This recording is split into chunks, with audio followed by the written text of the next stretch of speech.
self-defense, it can boost your self-discipline, confidence, and your health. The lessons can also get you out of a dangerous situation.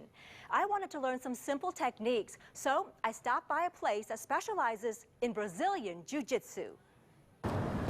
It can happen in broad daylight. An attacker strikes out of nowhere. It's a scenario that can turn you into a terrified, helpless victim. I'm going to come in and I'm going to grab, but don't put your leg lace. Watch.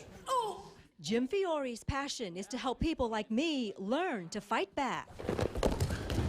Fiore teaches self-defense based on Brazilian Jiu-Jitsu. Come in, break down. He's the owner of American Martial Art Academy in D'Iberville. One of his newest students, Simona Parentoni. My husband, he's in the military, so oftentimes it's just me and my son, and I have to make sure that I am, in charge. And as a woman who's very thin, doesn't seem very intimidating, I could be an easy target. An attacker comes in, they push, the woman goes to the ground. Here, Parentoni is learning how to use her legs to ward off a potential sexual assault. I can't hit her. I can't choke her because she's using her legs to push me away. She can also use her legs to pull me in and to get an overhook, underhook, and just keep nice and tight. And this whole time she can just shout and scream.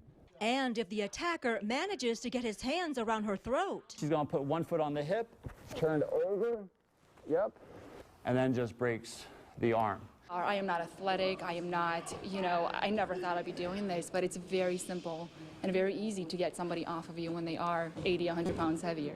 Even if a petite person is grabbed from behind, here's how she can fend off her assailant. We call leg lace or hook the back of the leg.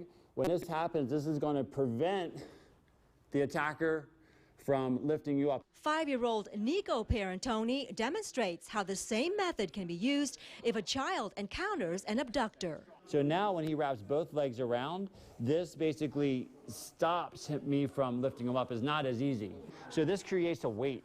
These techniques can be applied in the real world regardless of your age, size, or gender. I like to run at night, and a couple people have just kind of wrong area, wrong time, and I definitely had to use my jiu-jitsu, and it's the best self-defense you can get. We live in a really crazy world, and you should just be ready for anything. On your toes, hands are up, and just say, "Sir, ma'am, don't come any closer." Sir, don't come any closer. Fiore says if you face a threatening situation, first, keep a defensive posture and create space. The distance of your leg is the distance that you're not going to allow somebody to come in. If he comes any closer, raise your hands and elbows to block your face and neck. Because now I can't punch you, I can't grab you, so now you're protecting.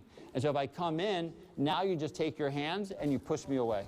Fiore stresses that these moves can only work if you continue to train. His key words: repeat, retention, recall. Because the first time somebody puts their hands around your neck, you're like, oh my God, So the more time that somebody puts it, your hands around your neck, not saying that it's going to be comfortable, but over time, you're going to feel more relaxed because you know how to respond to it. More importantly, you can gain more confidence so you don't have to walk in fear.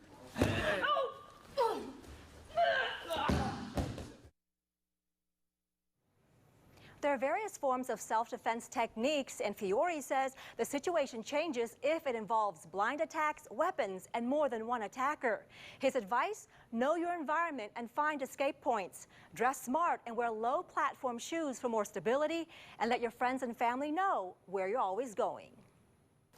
Some great tips there for sure. Yes, it is. Can definitely come in handy when your life is on the line. And you really have to practice that every day to really get good at it.